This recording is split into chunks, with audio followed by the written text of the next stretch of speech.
দেন আপনারা এখন কি করবেন, আইকাট নামে যে অ্যাপসটি ডাউনলোড করে নিলেন সেইতে ক্লিক করবেন। তারপর অ্যাপসটি ওপেন হতে একটু সময় লাগবে, লোডিংয়ে থাকবে প্রথম অবস্থায়, তো আপনাদের কিছুক্ষণ ওয়েট করতে হবে। যে তারপরে এরকম একটি ইন্টারফেস চলে আসবে।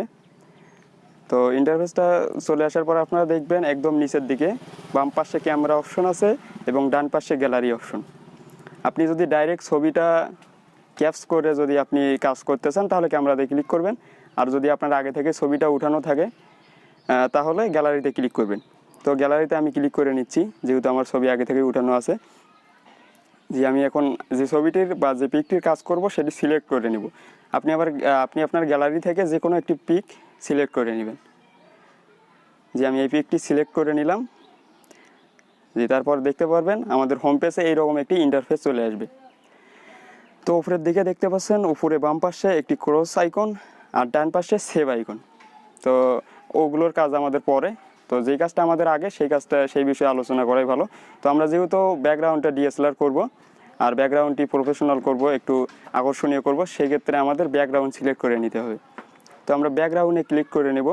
দেন তারপরে কি করবেন, তারপর আপনি নিচের দিকে দেখতে পারবেন কিছু অপশন, ফিল্টার অপশন, তারপর দেখতে পারবেন এডিট অপশন।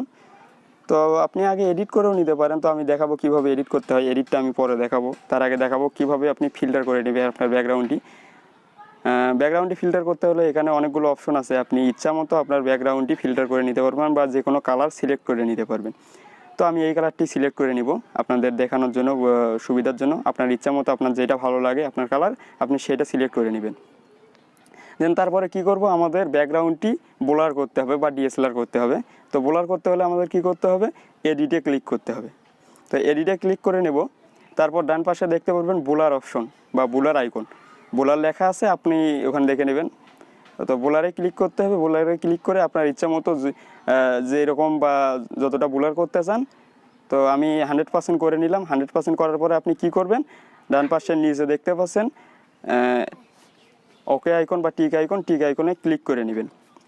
তারপর আপনি যদি ব্যাকগ্রাউন্ডটি একটু ব্রাইটনেস বাড়াতে চান বা কমাতে চান, কন্ট্রাস্ট বাড়াতে চান, কমাতে চান, সেগুলো কিন্তু এখানে দেওয়াই আছে। তো আপনি যদি ব্রাইটনেস বাড়াতে চান তাহলে ব্রাইটনেসে ক্লিক করবেন। তারপরে ব্রাইটনেসটা একটু বাড়িয়ে নেবেন বা একটু কমিয়ে নেবেন, সেটা আপনার পিকের রেজুলেশনের উপর করবে। তো আপনি যদি আপনার পিকটি বেশি ব্রাইটনেস হয়ে থাকে তাহলে সেক্ষেত্রে প্রয়োজন নেই। তো আমার যেহেতু একটু কম আছে, বাড়িয়ে নিলাম।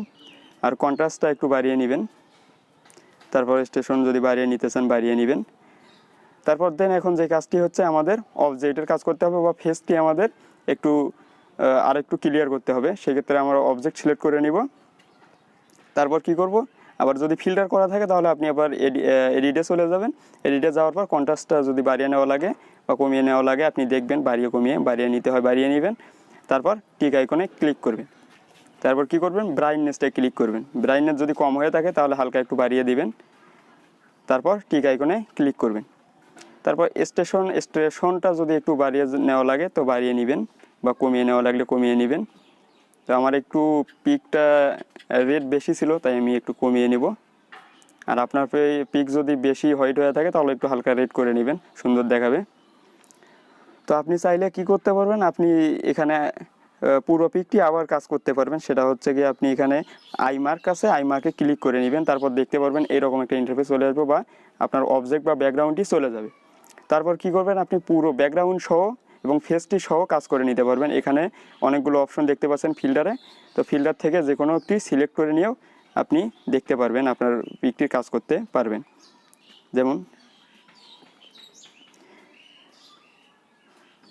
জি, বা আপনি ডাবল ক্লিক করে ওখান থেকে একটু কমিয়েও নিতে পারেন, তা আরও সুন্দর দেখাবে। তো বন্ধুরা, এই ছিল আজকের ভিডিওটি তাই অনেক লম্বা হয়ে গেল। তো ভিডিওটি যদি ভালো লেগে থাকে তাহলে অবশ্যই একটি লাইক করবেন এবং পরবর্তীতে যদি এরকম ইন্টারেস্টিং ভিডিও পেতে চান তাহলে অবশ্যই কমেন্টে জানিয়ে দেবেন। আর যদি আপনি ভিডিওটির দ্বারা উপকৃত হয়ে থাকেন এবং পরবর্তীতে